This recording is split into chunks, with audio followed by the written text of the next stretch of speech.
वो रिश्ता इतना ईमानदार होता है कि आपने वो सारी बातें लिखी जो आप लिखना चाहते थे। बिल्कुल। कोई ऐसा प्रसंग जो उसको आपने सोचा हो कि नहीं लिखते हैं, पता नहीं लोग कैसे स्वीकार करेंगे। देखिए, पहली बात तो जो आपने कहा कि ऐसा कोई प्रसंग जो लिखा है जो मैंने दिखाया नहीं। हाँ, जैसे गुजरात के ये मैंने नहीं कहा। मैं ये कह रहा हूँ कि कोई ऐसी बात है, कोई कहानी आप लिख रहे हैं तो उसका कोई एक लाइन आपने छोड़ दिया हो कि इसको नहीं डालते। देखिए, मुझे लगा कि कहीं ना कहीं मैं अपना ओपिनियन जो है हाँ। वो थोड़ा दर्शक के वो पाठक के सामने कम लाना चाहता था, क्योंकि हम लोग टीवी पर इतना ही अपनी राय देते हैं।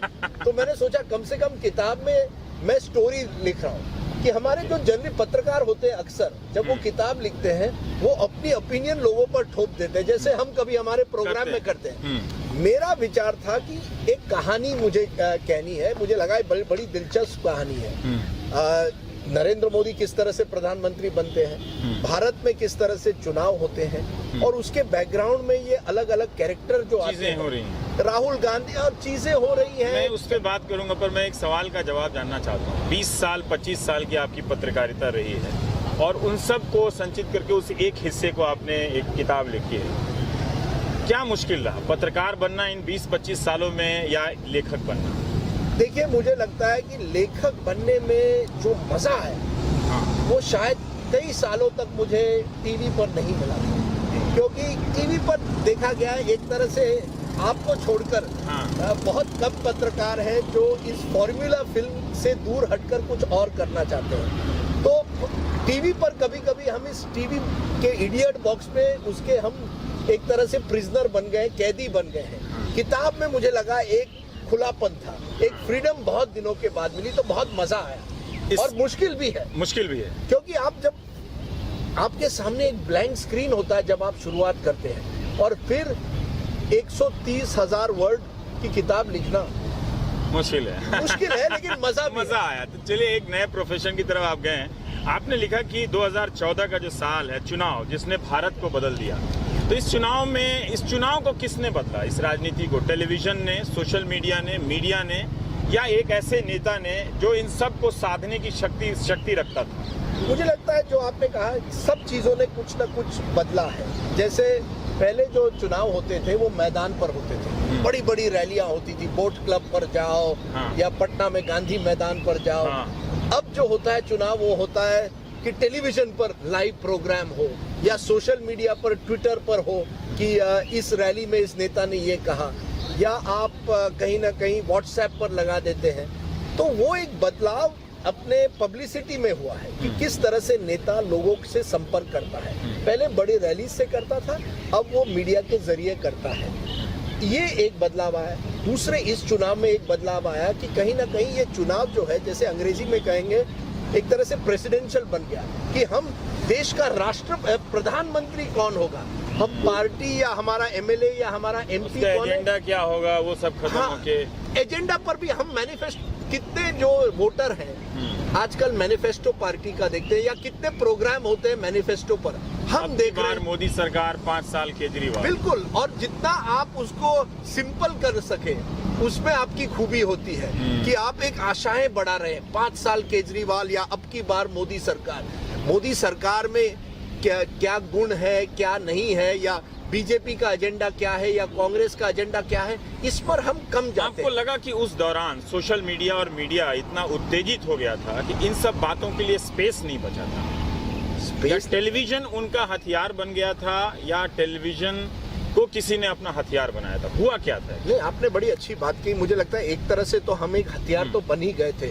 ऐसा नहीं है कि पहले भी हम हथियार नहीं थे। हमारे यहाँ उपयोग दुरुपयोग तो करते रहते हैं नेता, लेकिन इसके साथ साथ मुझे लगता है रवीश, कहीं ना कहीं हमारा एक आलसीपन भी है।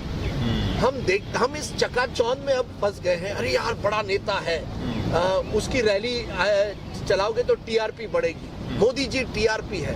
तो इस टीआरपी की जो दौड़ है उसमें चुनाव भी फंस गया है, क्योंकि हम जनता से कम बात करते हैं और नेताओं से ज्यादा बात करते हैं। जनता की क्या मुश्किलें हैं वो बहुत कम दिखाते हैं।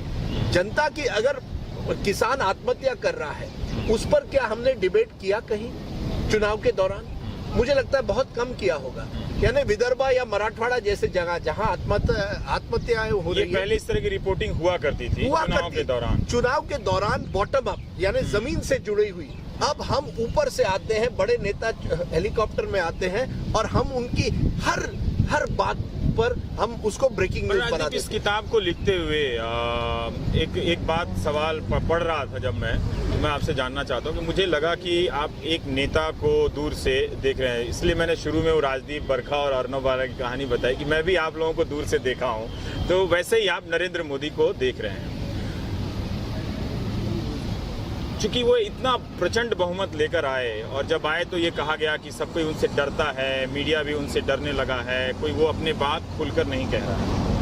हम आपसे जानना चाहते हैं एक लेखक से कि इस किताब में एक नरेंद्र मोदी की यात्रा भी है, उसको लिखते हुए क्या आप उतने निर्भीक रह पाए?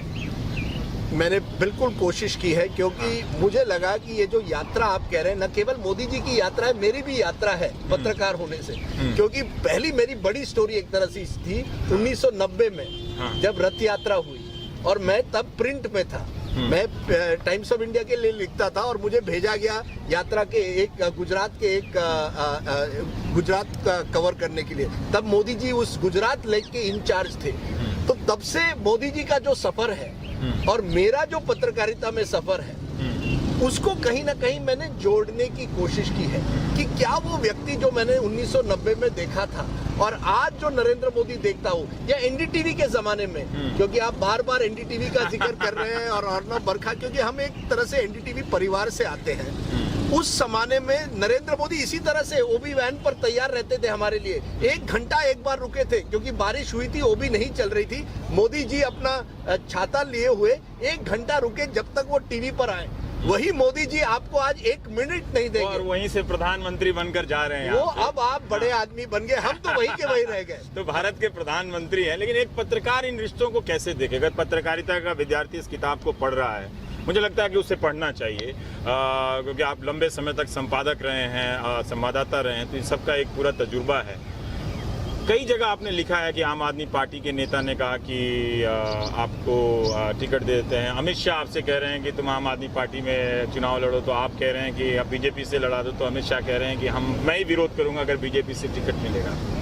मैं ये जानना चाहता हूँ कि पत्रकार इन नेताओं से रिश्ते रखने में वो लाइन कहाँ ड्रॉ करे?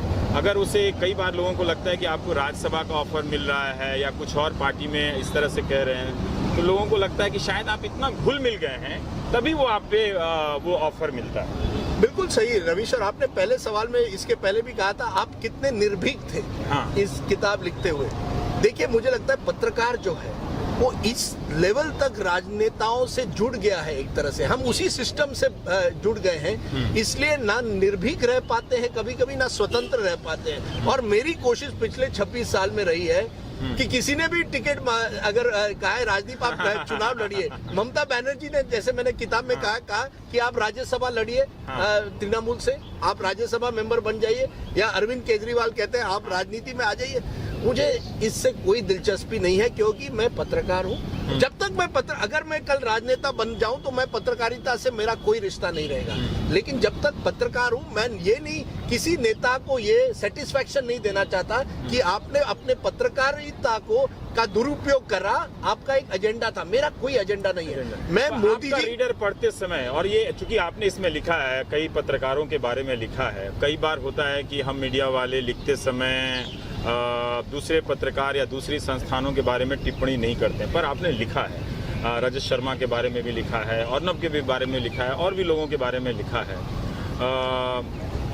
पाठक ये कंफ्यूज कर सकता है, या मैं चाहता हूँ कि वो कंफ्यूज करे, वो भी पढ़ने की वो भी एक पहली शर्त होती है कि आप उसको पजल ढूंढ देखिए कि हमारे पत्रकार बहुत ज़्यादा उस सिस्टम में चले गए हैं। बिल्कुल हम सिस्टम में चले गए हैं, क्योंकि देखिए पत्रकार जो होता है उसकी जो नेचुरल टेंडेंसी होनी चाहिए वो एंटी एस्टेब्लिशमेंट होनी चाहिए, कोई भी सरकार हो। गणेश शंकर विद्यार्थी का कोट है कि पत्रकार को हमेशा विपक्ष में होना चाहिए। बिल्कुल, हम तो विपक्ष हैं ही, हमें बिल्कुल सही कहा, क्योंकि अगर यूपीए की सरकार है तो यूपीए को सवाल पूछो, अगर एनडीए की सरकार होती है तो एनडीए को सवाल पूछो।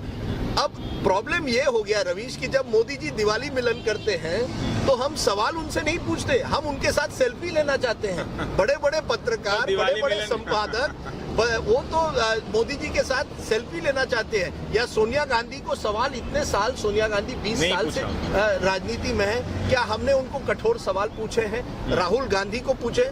तो हम एक तरह से नेताओं के सामने विपक्ष की भूमिका अदा करने के बजाय हम उसी सिस्टम के एक भाग बन गए हैं। और इसीलिए बहुत कम पत्रकार भारत में किताब लिखते हैं, और अगर लिखते हैं तो ऐसी किताब लिखते हैं कि जय जयकार करते हैं किसी व्यक्ति की। तो मैं इस किताब में जय जयकार नहीं है, मैंने किसी व्यक्ति की जय जयकार नहीं की। कांग्रेस वाले दुखी हैं, कह रहे हैं आपने राहुल गांधी के खिलाफ लिखा। मैंने कहा राहुल गांधी को केवल 44 सीट आए। कुछ लोग कहते हैं पहला चैप्टर देख के कि आप अभी भी 2002 और नरेंद्र मोदी को भूले नहीं। अरे भाई, मैं क्यों भूलूं? मैं तो पत्रकार हूं, मैं तो सवाल पूछता रहूंगा। मैं आपकी तरह उनका कोई चेयर लीडर नहीं हूं। सोशल मीडिया वाले में मैं पढ़ रहा था कि मोदी ने कहा कि तुम और तुम्हारी पत्नी आजकल ट्विटर पे बहुत एक्टिव रहते हो। उस वक्त आपको डर लगा था? मुझे कभी डर नहीं लगा, लेकिन लगा था कि वो धमका रहे हैं। नहीं, धमका नहीं रहे, प्यार कर रहे हैं। नहीं, प्यार तो नहीं कर रहे थे। लेकिन ये तो जरूर लगा कि देखिए आज के जो नेता हैं वो ये भी देख रहे हैं कि आप ट्विटर पर क्या मुझे लगा ट्विटर जो है ये एक तरह मेरा पर्सनल स्पेस है।